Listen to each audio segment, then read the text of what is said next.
बिस्मिल्लाहिर्रहमानिर्रहीम।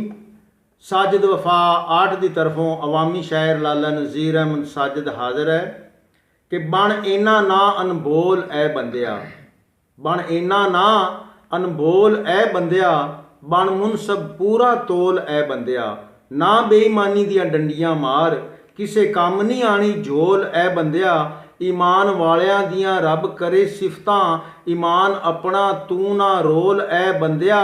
ये सब कुछ अल्लाह वेखदा है, अल्लाह शाह रग तू भी कोल ए बंदिया। तू इत्थे जिन्ना मर्जी लुट लै, खुलना एक दिन सारा पोल ए बंदिया। कर अपने आप दी कदे पछाण, रब बनाया तैनू अनमोल ए बंदिया। जिन्ना फरिश्तियां तैनू कीता सजदा, बेत सारे दिता खोल ए बंदिया। तू दुनिया दे लालच विच आके हो गया डावां डोल ए बंदिया।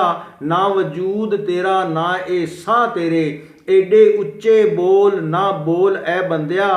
साजिद नसीहतां तैनू कर दित्तियां, इनू समझी ना मखौल ए बंदिया। बन इना ना अनबोल ए बंदिया, बन मुनसब पूरा तोल ए बंदिया।